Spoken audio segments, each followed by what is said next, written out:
digital economy runs without worry or fail.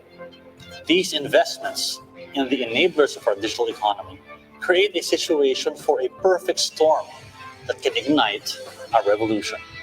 To cite a very promising and economy-moving example, the unprecedented surge in digital adoption in the country and the radical shift in consumer behavior have caught the attention of large global technology giants, cloud, content, and e-commerce brands very familiar to us, elite mega-cap organizations who are collectively known as hyperscalers. Now is the time to reimagine the world of business as we would like it to be. This is not pure imagination. It is up to all of us to make dreams into reality. Strange, the things you remember. The people,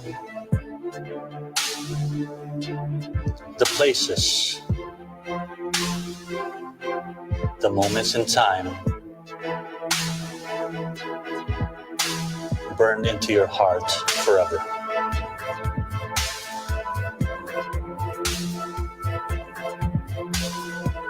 While others fade in the mist.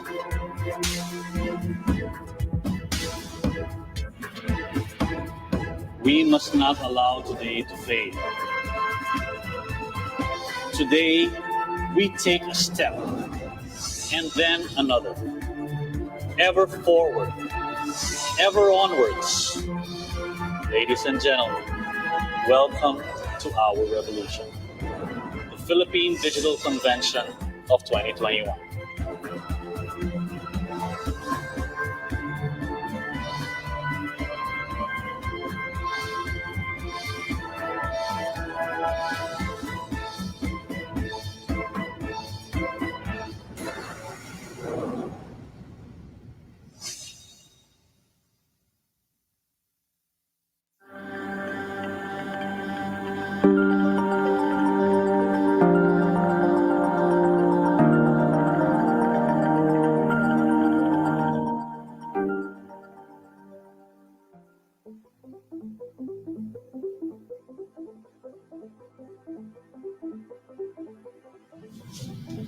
Technology has always been all about improving the way we live. It has indeed played a vital role in the success of businesses, the development of personal relationships, and the betterment of life in general. But can we progress with technology and knowledge alone? Albert Einstein once said, "Imagination is more important than knowledge, for knowledge is limited, whereas imagination embraces the entire world, stimulating progress and giving birth to revolution." If we could all see the world through the eyes of a child, we would see the magic in everything. We would go beyond our imagination. We would discover a world of possibilities.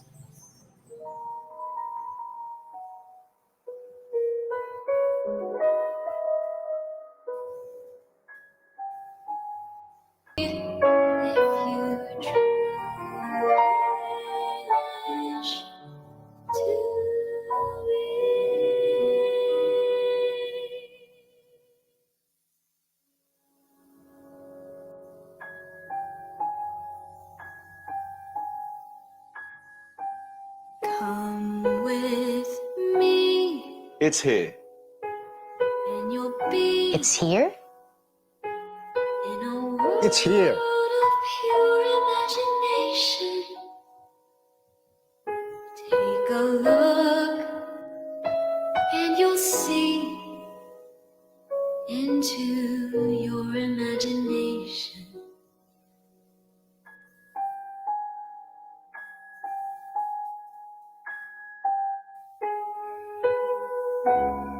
It's finally here. The first in the country. An all-in-one platform that allows us to push IoT concepts further. Now, the possibilities are within our reach.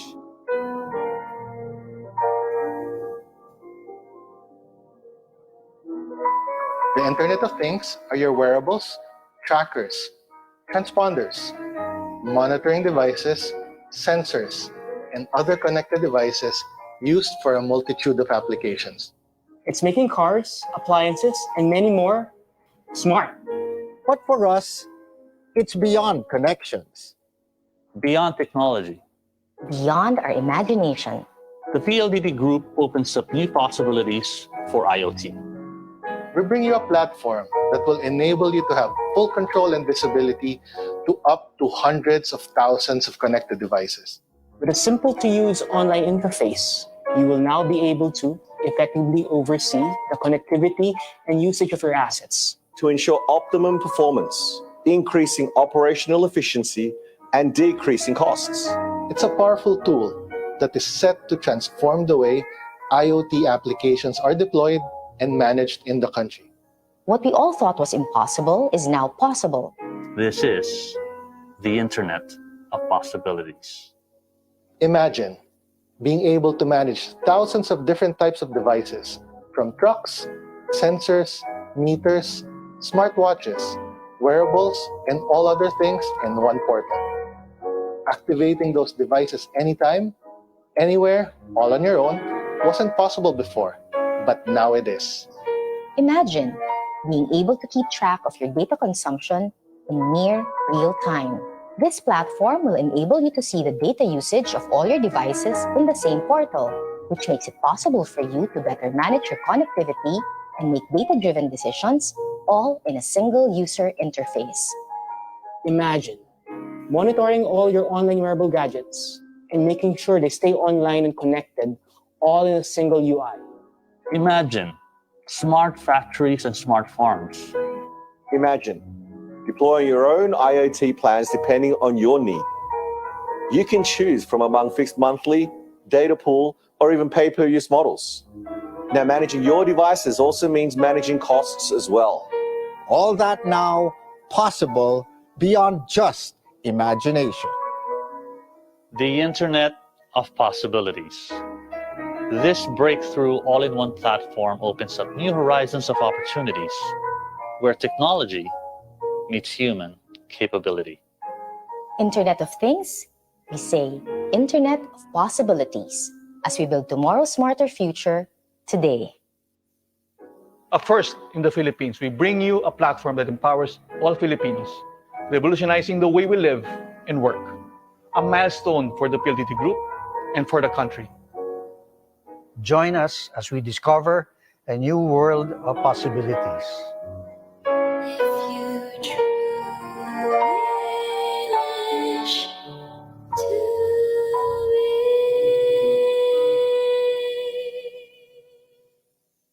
Welcome the official host of the 2021 Philippine Digital Convention, PLDT and Smart FVP, and Group Head of Corporate Communications, Ms. Kathy Yap Yang.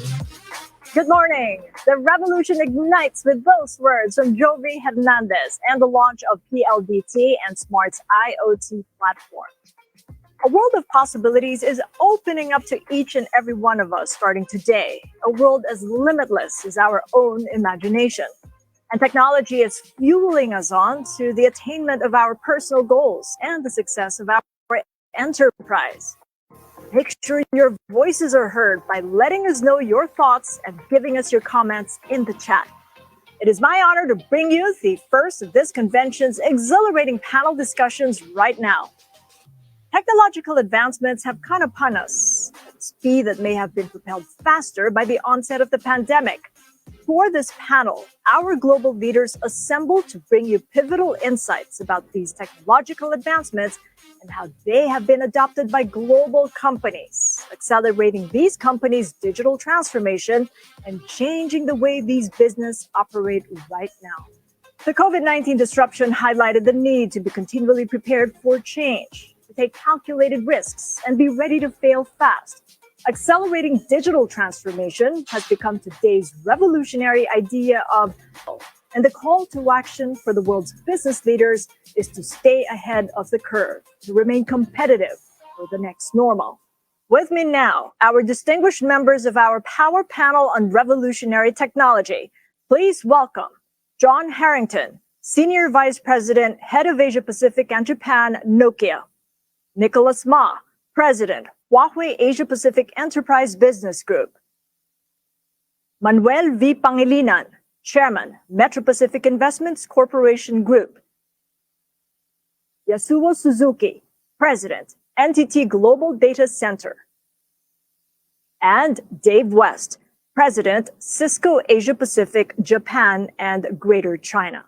Good to have you all on board, gentlemen. Clearly, the need to innovate has accelerated enormously in this pandemic, and you all have shown leadership in keeping ahead of the curve despite the disruption.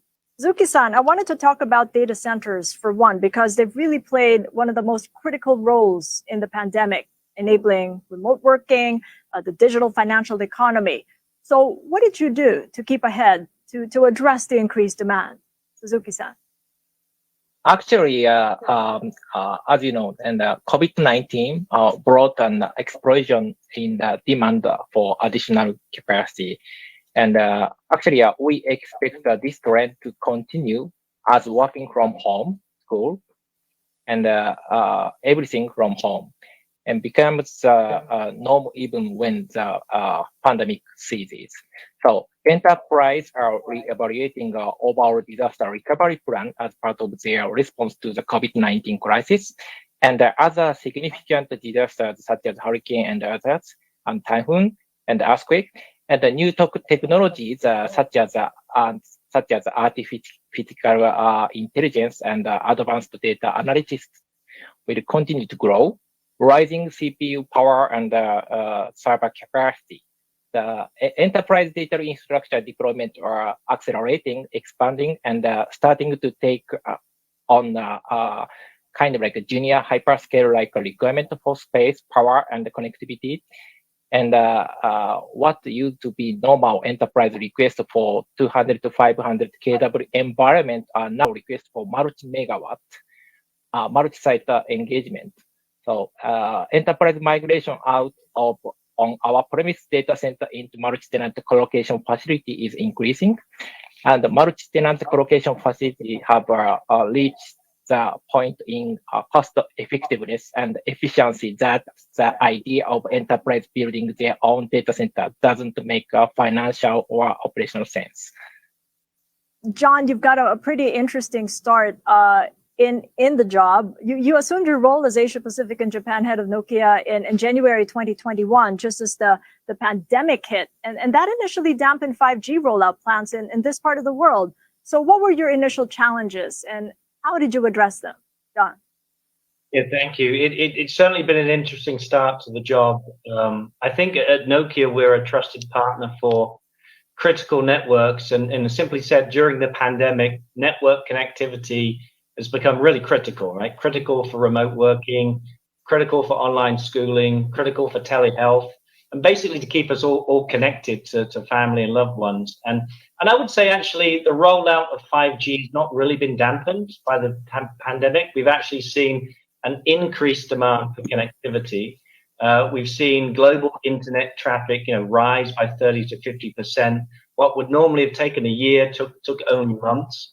Nokia itself has something like 240 commercial agreements in 5G, 70 live networks, and in APJ alone, we have 20 customers now using Nokia 5G. We've seen the initial rollouts in Japan, Korea, Australia, and Singapore, and just in the last week, we've seen now Nokia with Indosat in Indonesia launching 5G. So things have certainly not slowed down. I think in terms of challenges, we've seen different types of traffic patterns. We've seen different types of traffic demands. There's no longer really a busy hour. People always want to be connected via their broadband connection, be that wireless or be it wireline. So we've really had to accelerate capacity into these networks and make sure they're robust because people rely on them more and more.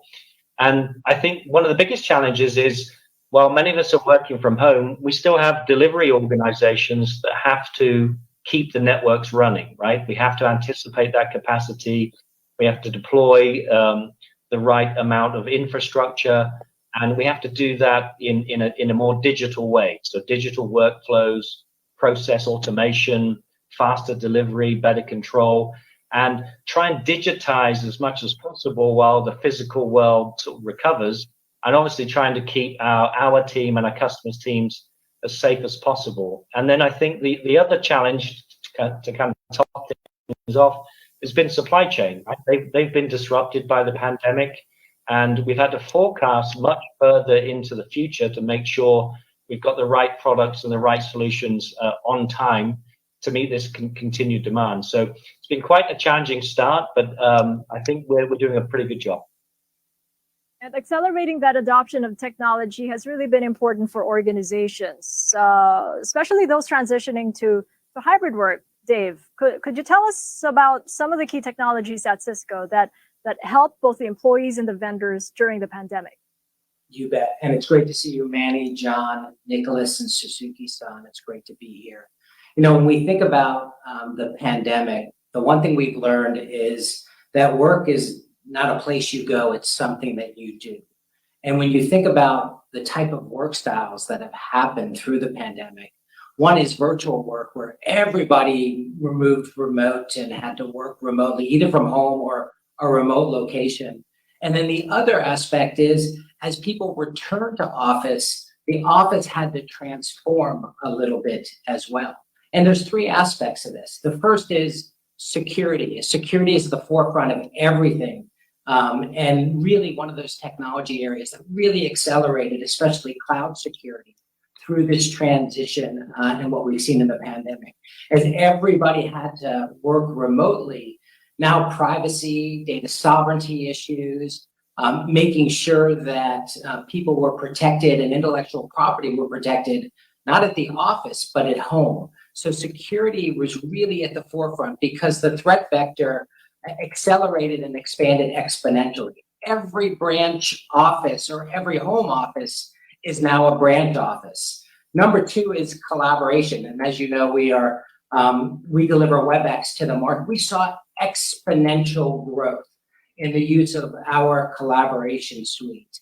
And the reason is that people needed to interact either with coworkers, customers, had to go to school or talk to a physician. And so collaboration was at the forefront of exponential growth through the pandemic. And it wasn't just audio collaboration, it was video collaboration, where people wanted to create an environment that was very typical to what they would do physical, face-to-face in the office. And then the third piece is connectivity.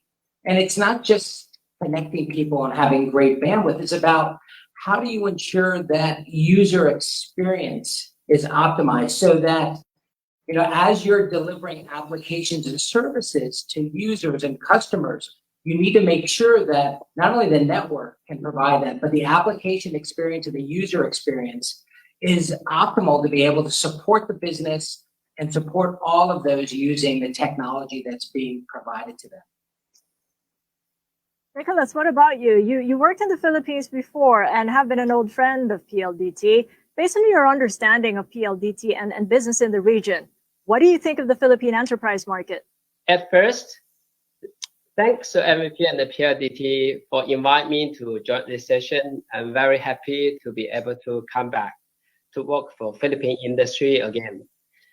Philippines have a large population base, strong domestic demand, good long-term economic prospects, and a strong investment attractiveness. Enterprise market is expanding very fast in recent years and still in developing stage of digitalization.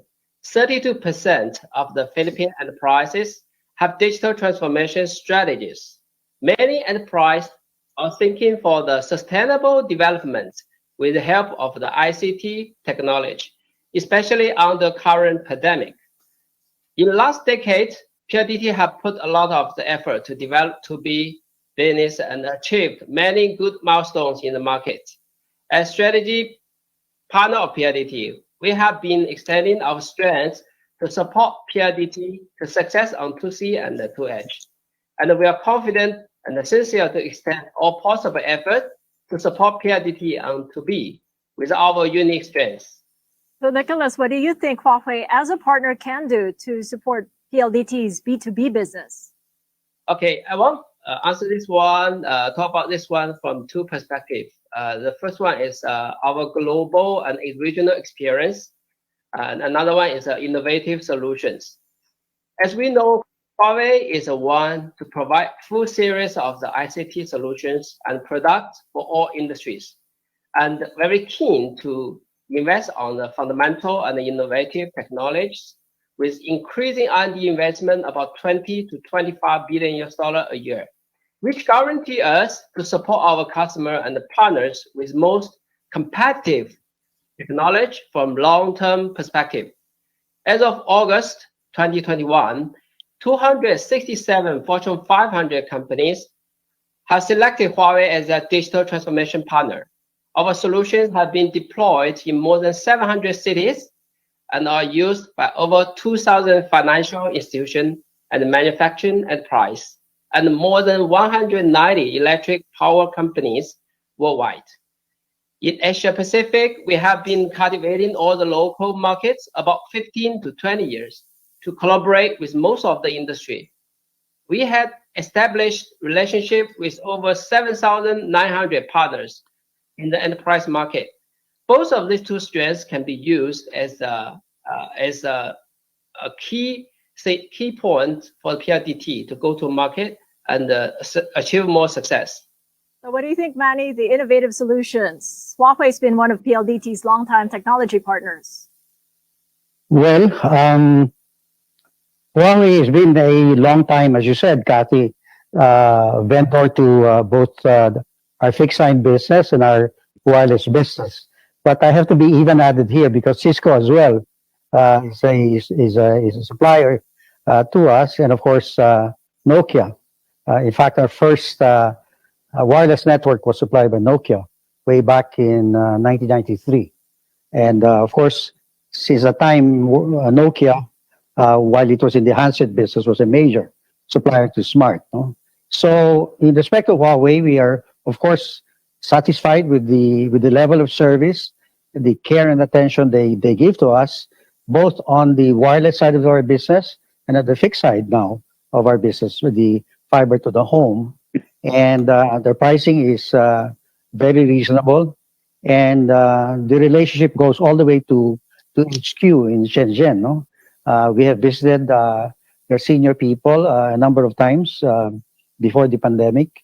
And we've developed a very personal relationship with the Huawei group. No? So, despite the geopolitics of the situation, we tend to abstract from that and look at the merits of Huawei as a supplier, and we're happy with them. Yeah, from what we've learned so far, there's really going to be a greater need to increase innovation for one, and move away from the comfort of operating what we know as business as usual. What leadership philosophies do you draw from for guidance in a situation where the threat of losing one's relevance is happening at an accelerated pace? Well, I think the theme of this conference refers to revolutionary developments, revolutionary leadership, no? And it's something that we have to take heed of because of the very rapidly shifting patterns of business, no? Occasioned by, on the one hand, technology, and the other hand by the pandemic.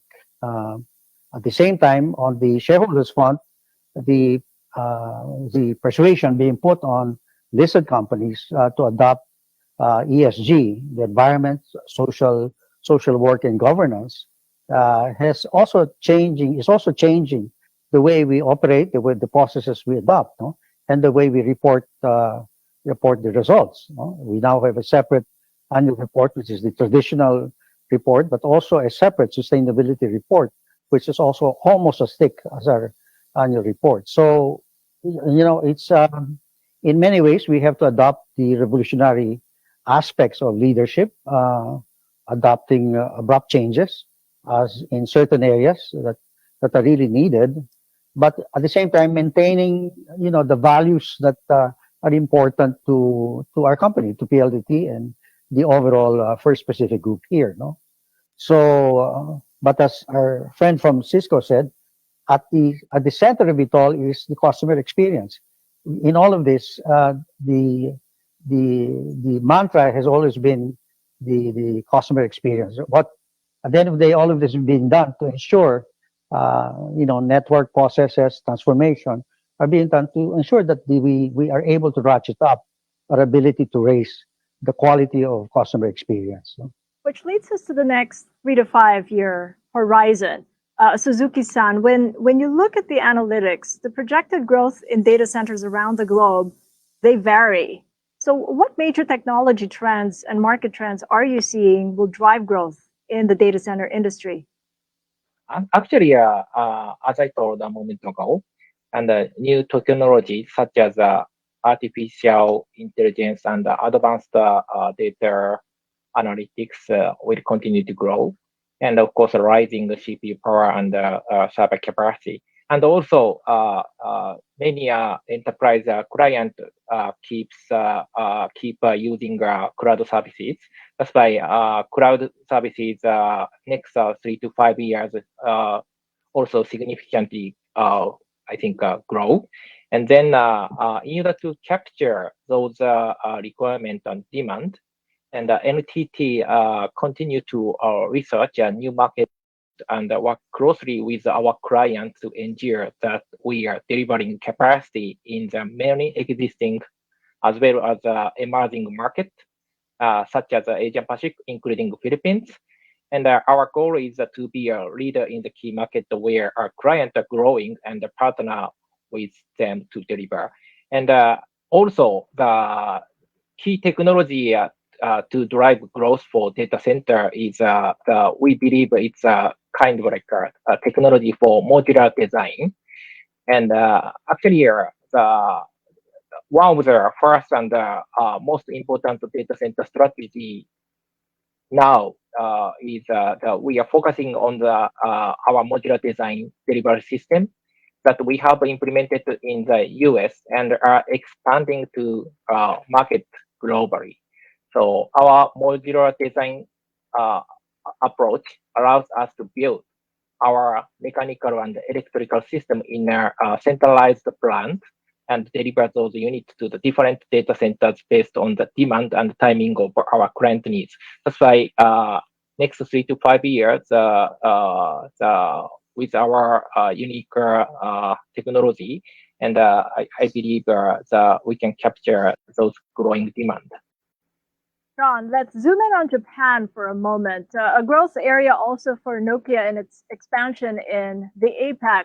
You've deployed radical new network for one of your challenging partners, Rakuten Mobile. Could you tell us how you're doing there, just leveraging technology that meet customer needs? Yes, thank you, Kathy. Yeah, I was in Japan for 3 years personally between 2017 and 2020. And it's a wonderful country, and it's always been at the forefront of technology, and very nice to see Suzuki-san from NTT. Thank you. It's one of our largest markets in APJ, and I think we're doing quite well. We've been in the country for over 30 years, and our business continues to grow year over year. We're a major supplier to all 4 CSP customers, and we're also seeing a lot of excitement in the vertical industries in the private and local 5G area as well. So this is really exciting for us. And you mentioned Rakuten. Yeah, Rakuten was certainly doing new things at scale, and they've pushed a number of leading technologies such as digital workflows, Open RAN, a fully cloud-based core network architecture, software-defined networking, and really at the forefront of what we would call containerization and orchestration. So this has been a really exciting customer for us. We're also doing some things I would say that are really important in terms of sustainability. We've actually done recently a trial with KDDI on liquid-cooled base stations. If you can imagine the amount of heat and power that are required for base stations, we've actually been trialing some liquid cooling with KDDI that really helps to reduce the energy consumption and over those traditional systems. But I would say, in Japan and in general, 5G is much more than radio. So we're doing a lot of things with the traditional mobile service providers and also cable customers on high-speed IP routing, optical networking, G.fast and fixed wireless access in terms of next generation PON. And it's a market that really sets a trend. It sets a trend for many parts of the rest of Asia. So we're really excited by that. But if I look beyond the service providers, we're also now working directly with private industry networks, also with our service providers as partners. And we've deployed or planning to deploy something like, if you think of, well, how would those networks be used? I can give you some examples. First of all, we're working with Toyota Production Engineering, where we're looking at their manufacturing center and saying, how can we create an industrial private wireless network that will help them in their tooling, their processes, in the vehicle manufacturing, and really automate a lot of that operating environment. So that's really exciting when we think about the applications, the services, and the workflows. A second example would be in Sendai, where unfortunately in 2011 there was the earthquake, but we've actually installed, along with the local government, a public safety and emergency response system that's equipping drones. Can you imagine drones flying on a private network to really help with HD thermal cameras, speakers, alert systems to patrol along the coast and provide the support for evacuations and public safety. Another example would be working with Hitachi Kokusai Electric to bring local 5G to enterprise and government customers. And then I would say, you know, we're also working with SoftBank, for example, working in the Honda research and development side, where we're looking at how can we help to operate and deploy autonomous vehicles. You know, how can we control that over a 5G network? And we're not doing it alone, of course. We're doing it with several partners such as Nippon Steel, Omron, Sharp. And how do we take the 5G-based benefits of low latency and ultra mobile broadband to bring these types of applications to commercial service? So a really exciting market for us. And yeah, I think business is very strong there for Nokia. Indeed, really exciting. It just sounds like it, basically trying things that haven't been done at scale before. Dave, could you share a bit about Cisco's experience with your own workforce and your transition to the hybrid work model? I absolutely can. I mean, as you know, Cisco provides a lot of enterprise technology and solutions, from collaboration to security to infrastructure to applications to all of those services, both SaaS and on-prem services. It was quite easy for us to go to hybrid work. Our culture is around flexible work practices. So everybody sort of had WebEx on their desktop, had Duo for multi-factor authentication, you know, SD-WAN was deployed. So we had the type of rich services, you know, and a lot of the providers that are on this call also deliver those rich services with us as well to help all of those go into hybrid work. I think technology wasn't the big challenge for us in hybrid work. It was the shift in how people had to work. And I think we realized pretty quickly that our employees, even though they had all this fantastic technology, and they were employee, they were teacher, they were caregiver, they were partner at home. And so everybody is dealing with very complex work-life balance environments. So the issue wasn't, you know, technology in terms of providing the tools for our employees through the pandemic. It was really about, you know, how we changed our model about understanding what was going on in our employees' lives. First and foremost, you know, how we responded to that in terms of, you know, changing the way and maybe our empathy as a company towards our employees, and to understand, and then to really provide them an environment where they could, you know, do their best to balance between work and life. And so in the early days, you would get embarrassed when, you know, your children would walk on a conference call, or, you know, somebody would interrupt you during a meeting. And, you know, through the pandemic, people became much more comfortable, much more understanding, much more empathetic. And so, you know, we delivered technology to tens of thousands of customers across Asia Pacific. But the greatest learning for us was about people and to understand and to empathize with our employees, our customers that are dealing with a very complicated. And for many on this call, you probably still are dealing with that day in and day out. And so, enabling technology to support and help you in balancing all of those things that are going on in life. So as a follow-up, technology influencing culture, because that's really a compelling idea. How do you ensure that every innovation that you get into considers culture?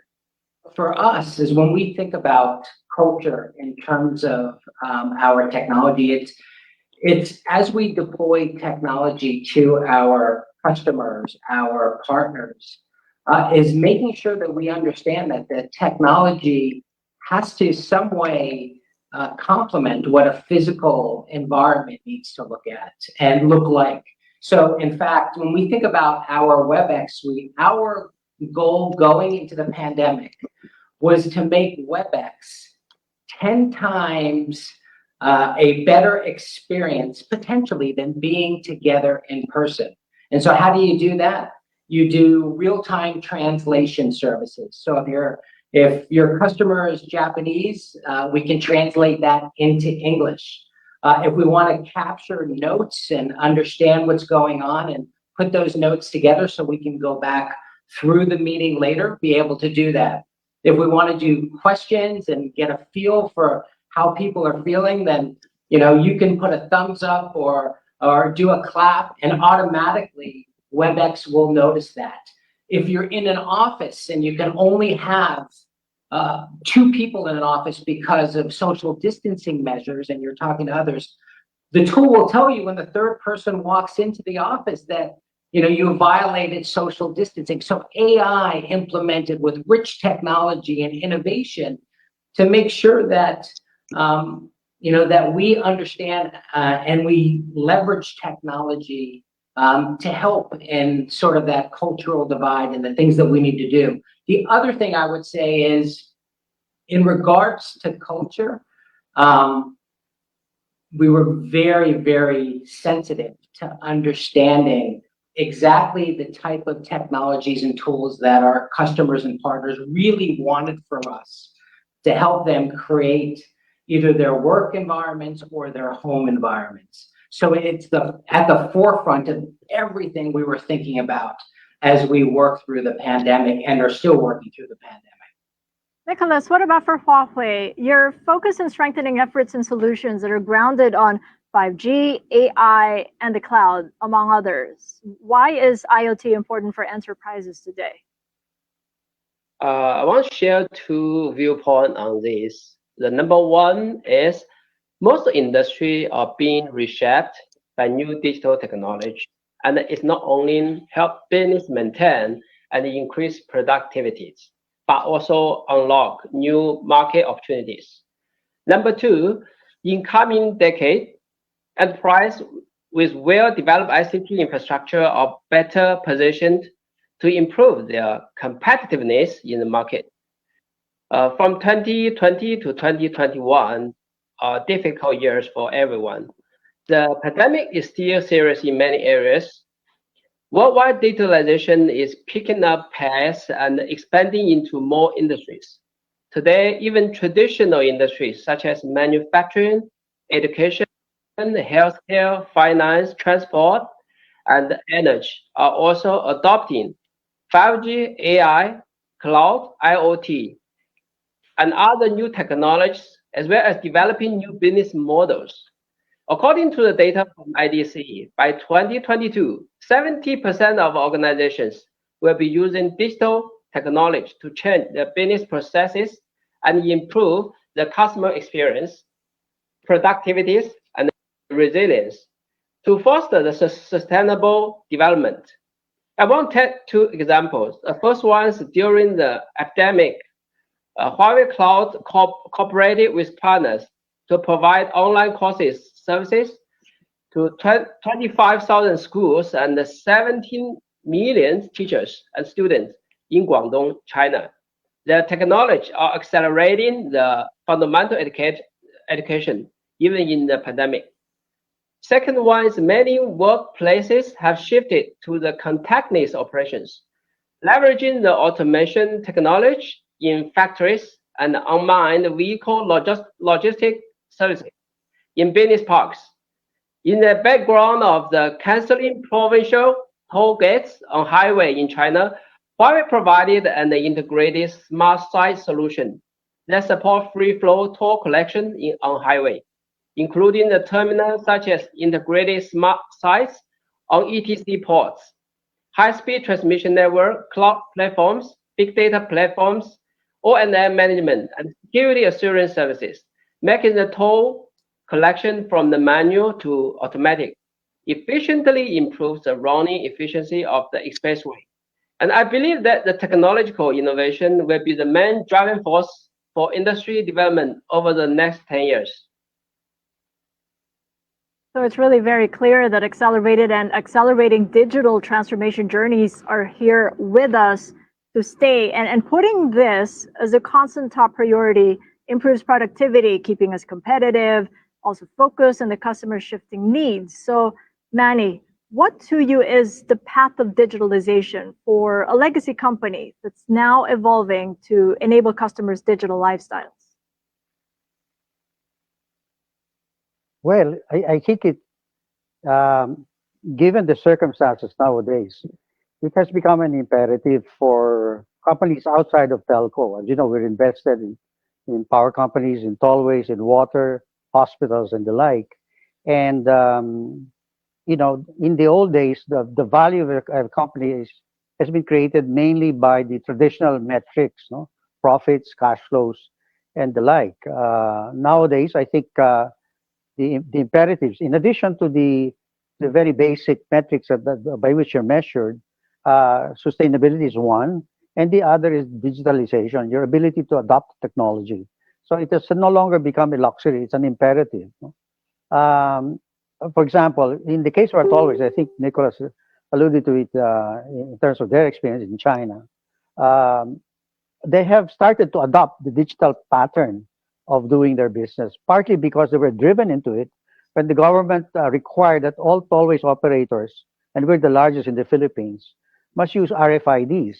So in the process of shifting from cash basis to RFIDs, we managed to obtain data from more than 2 million motorists who drive through our tollways here in the Philippines and elsewhere in other parts of Asia where we have tollways. So we're able to generate the data on motorists, and therefore we are able to know the pattern of their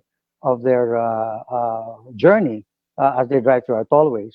And the holy grail for us, right now we still have the barriers, and the holy grail for us to be able to remove the barriers because we're able to track from the time they enter a toll booth all the way to their exit point. We should be able to do that. The consequence of that is, you spoke about culture. We have, prior to RFIDs, we've had more than 3,000 toll booth attendants, and now we're down to about 10% of that. So the cost savings generated tangibly by digitalization is there, very, very important to us. And now they're looking at other ways to be able to adopt digital technology, like parking. If you're driving through the city and you need to go to Makati, then there are ways now, apps that enable you to find available parking spaces. And the same is true for our hospitals. I think Cisco alluded to it earlier, our ability to, because heretofore hospitals have been hemmed in by the requirement of space, particularly with the pandemic. Now, I think with telehealth, we have the ability to deliver health services digitally or in a mobile way to our patients. So that has helped a lot. And you spoke about culture earlier, Kathy. We have to persuade the senior management, the first instance, that it's important they adopt this digital technology because you will be obsoleted if you don't do that. And values are now driven by your ability to do your digital pivot, right? Especially if you're a publicly listed company. So that's a key imperative for our group across the board. I know PLDT and Smart are probably at the forefront because of our panelists here. They're introducing ever so often innovative ways to do things, but it cuts across all companies apart from telcos. Yeah, it cuts across and also brings together all the different alliances and partnerships as we're all represented in this panel, just creating that value towards a connected future. And it can only be done through those alliances, creating that global ecosystem and enhancing customer experience. Very important, Suzuki-san, because NTT has just expanded its data center footprint by 20%.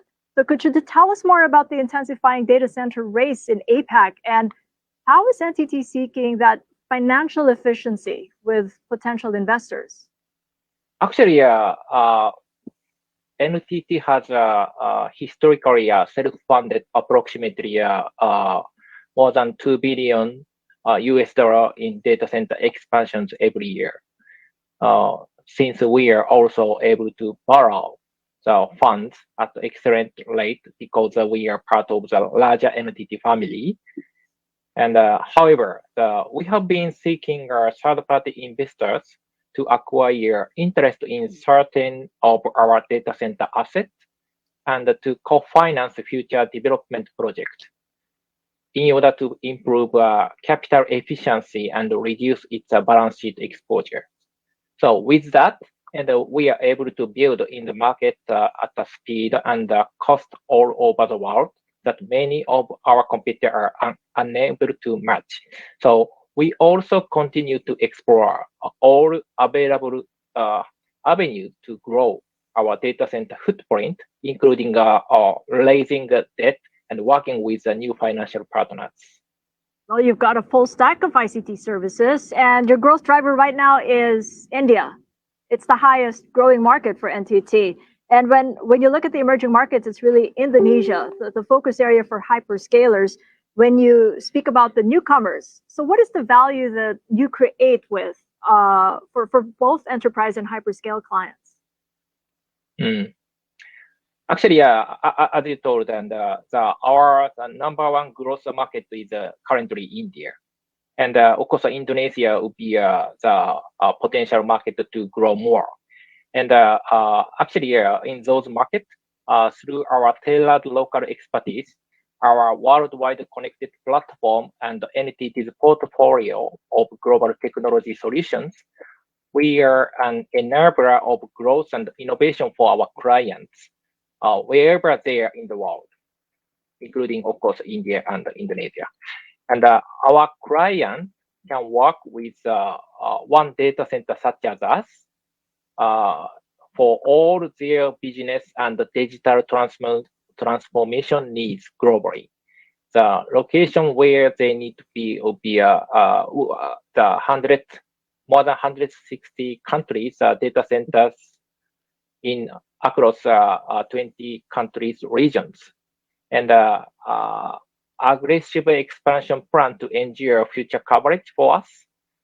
Plan to invest over more than $7 billion US in next 4 years, and full stack data center and hybrid IT solution, which will be provided globally through NTT subsidiaries and brother companies.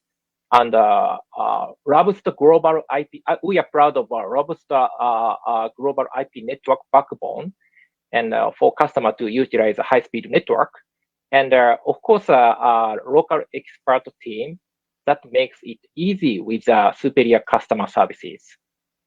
John, I know that you made a mention of Japan as that industrial nation where Nokia is created in the software it deploys, but give us that experience for emerging markets. I mean, in an industrial nation like Japan, in Tokyo, you mentioned there's been a focus on fourth industrial revolution technologies to improve energy and environmental sustainability. But what about in emerging markets like Thailand? Because they've really been big on 5G-enabled telehealth facilities. Yeah, I think that the 5G is really an enabler for this transition to the fourth industrial revolution. I actually think that COVID has really simply accelerated the need for this transition. We've been working with CSPs in the advanced and also the developing markets, and we see a lot of economic sectors that are really starting to embrace 4G, 5G networking and the use of industrial applications. I think we see a lot of legacy physical or industrial networks that are used to moving physical goods, and they have some, quite frankly, some antiquated systems that they need to become more automated. That's really come to the fore with COVID, and that they need to incorporate more artificial intelligence and more machine learning to ultimately increase productivity. And we see this kind of integration of what we would call operational technology, which is in a lot of these industrial segments, and the use of information technology or quite frankly, software. So we're working with over 260 companies worldwide across multiple industries to say, how can the next generation of technology really help with productivity? And we see, we think the new revenue will come from several vertical enterprises and industries, from segments such as transport, think of ports, think of rail, think of autonomous vehicles. From manufacturing, we see a lot of interest in mining, oil and gas, also in health and education. So there's a strong desire from these segments to be more productive. Now, in the advanced networks, before I get to the emerging networks, in the advanced networks, we see there's a clear strategy to become more digital. And we see this decentralization of advanced architectures, the use of edge clouds to really make use of the lower latency in 5G. But to kind of answer your question, so what does this mean? What is the value that's created? I think it's really the agility, the lower operating costs, more customer satisfaction, really being able to deploy more personalized services in terms of network slices and within specific industries or even consumer bundles. So I think the service providers are trying to find new sources of revenue, and the industrials are really trying to get more productivity, increase GDP. With Nokia and PLDT, we've been working together to standardize the telco virtualization environment, the NFVI environment, to look at digital operations, cloud software, to make PLDT more agile, drive cost savings, and to really increase customer satisfaction. So that's really in the advanced networks and advanced markets. In the emerging markets, healthcare is an interesting one. I think even before digital healthcare and the delivery of real-time care, doable. So why sit in a doctor's waiting room when the healthcare provider can come to you, albeit virtually? So we've seen a lot of AI, mobility, smart devices, remote monitoring devices to help with patient-centric care. And we have a technology that we use called Scene Analytics. That's actually helps us understand, can we look at and identify people that may have elevated temperatures, maybe not wearing their masks? How can we do this in a wide area, open environment? So we actually see a wide range of industries. I don't think it's just limited to healthcare, but certainly, that's one of the key segments that we see. Well, let me pick up on cloud and ask Dave about the perspective of organizations, because the pandemic's really sped up the shift toward the cloud. What kinds of innovation could be added progressively as organizations move forward on their transition to the cloud?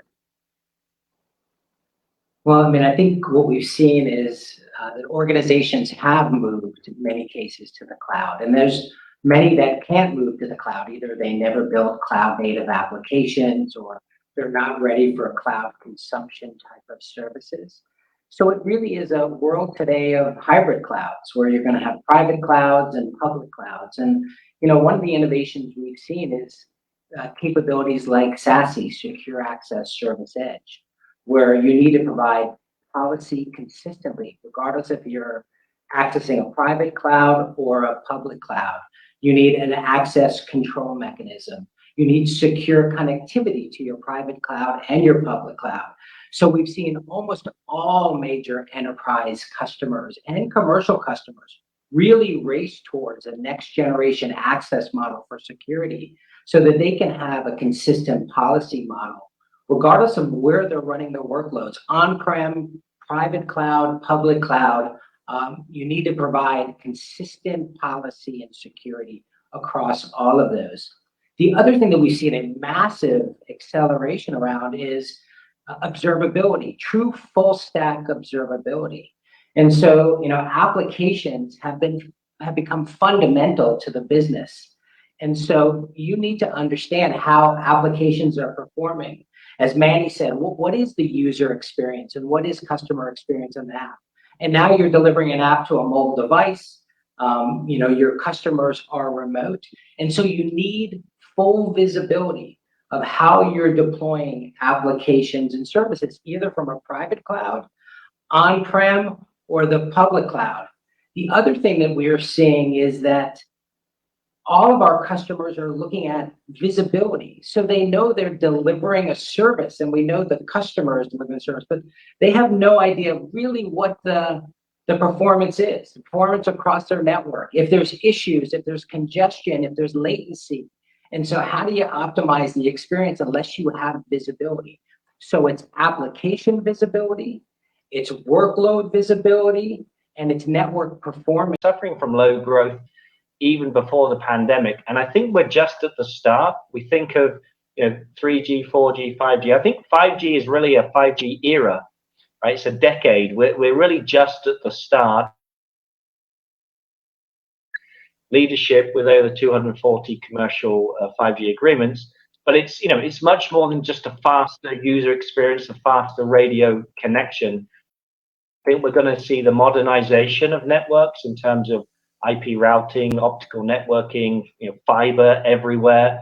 And I think this type of capacity will really help in many other socially focused sectors. I could talk about education, right? That's really been clearly a need in the last 12 months where we've had our children have online schooling. And at the same time, there are many parts of the world where people don't have access to broadband. And so, we need to give them this broadband connectivity. So, there's extremes. We can think about online learning and immersive and VR type of technology for pupils, but quite frankly, we also need to get that affordable internet and broadband connectivity out to the underserved and kind of bridge the digital divide. So I'm really excited about the future. I think 5G has a big part to play in it, and I think we're just at the start. Dave, what about yourself? Revolutionary leadership for Cisco. For us, Cisco's purpose is about creating an inclusive future for everybody. And so building technology that allows people to be included, no matter who they are, where they are, or how they work. If they go to the office or they're working from home, that our technology is built in a way that enables people to feel included and is really core to our cultural beliefs as a company. So as we think about next generation technology, it is providing connectivity to the unconnected. It is accomplishing the things that Manny talked about in regard to ESG. What we need to do environmentally to create sustainable products that allow for net zero emissions. Two is how we create technology and innovation that allows for enabling countries that are unconnected, either learning, healthcare, and providing environmental capabilities that allow people to use technologies to create a better place for us and our children in this world right now. And then last is, how we use technologies to do the right things around governance and provide the capabilities to allow our customers to innovate in regards to their business. Nicholas, what about for Huawei? How are we going to see revolutionary leadership going forward? I think for us, the technology always the working for the people and for the organization. So with the revolutionary technology, I think we hope our customer and the people can live a simple, personalized, and a secure life with ICT technology.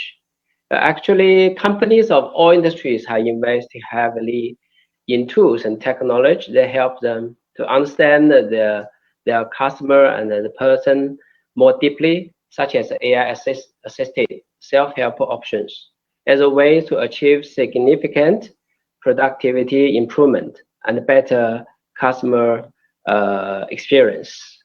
Meanwhile, as time goes on, network will become self-organizing, self-healing, self-optimizing, and autonomous, bringing intelligent connectivity within reach or enterprise and the people to provide much more simple and secure service to the persons and the organizations. And Manny, to wrap, revolutionary leadership when it comes to superior customer experience. Well, Kathy, I think it's a given already in these times, no? Because what our vendors have said is the technologies that they're developing are really revolutionary in many respects. So you have to adapt those, and it's probably just a question of the pace at which you drive the change internally and externally as well. So that is driven by, in some respects, a change in your mindset, the mindset of your senior management, whose job it is to filter it down to the lowest level of your employee core. And number two is government. For example, our water concession business and our power distribution business are regulated, and they're right now we in order to be able to bill properly, we deploy millions of meters all over our franchise areas, and they're dumb meters. So in the course of lockdowns, in the past anyway, in 2020 particularly, we couldn't read the meters. So the consequent effect of that is that we couldn't bill and we couldn't collect. So the receivables of both the water and the power concessions balloon because we simply couldn't bill.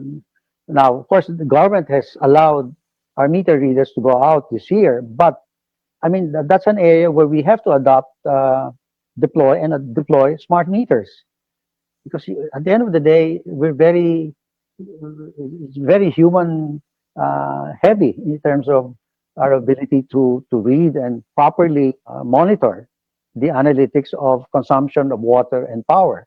And the power industry itself, to Dave's point earlier, is in the midst of a practical revolution in terms of environmental change.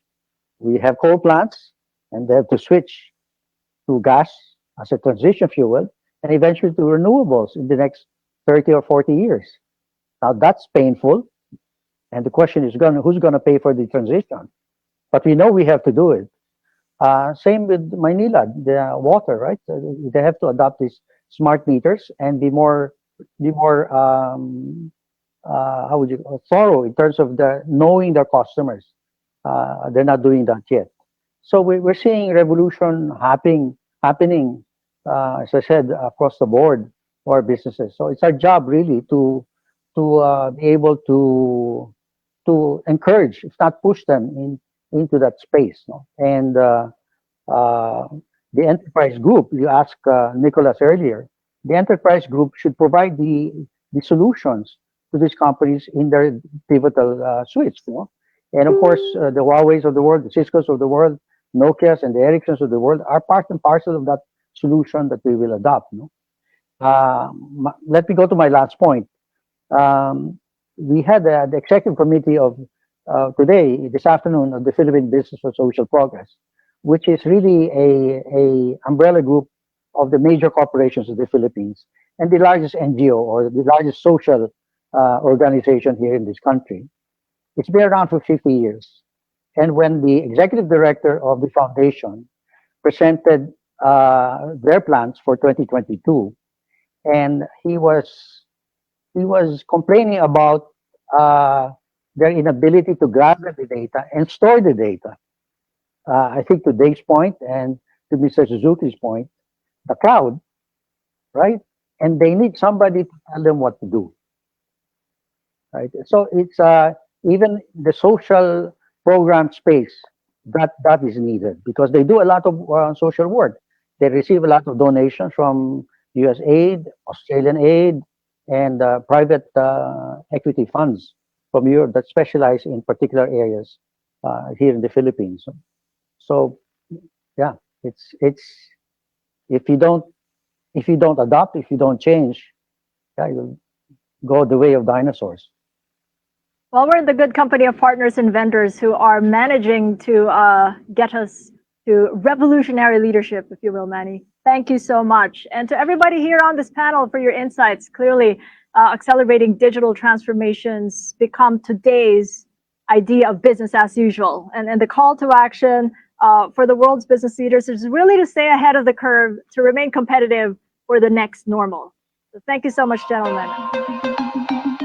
Well, join us for the next Power Panel, this time with the Philippines leading business leaders tomorrow to talk about how they thrived in the pandemic and what they're doing to ensure they remain atop their game.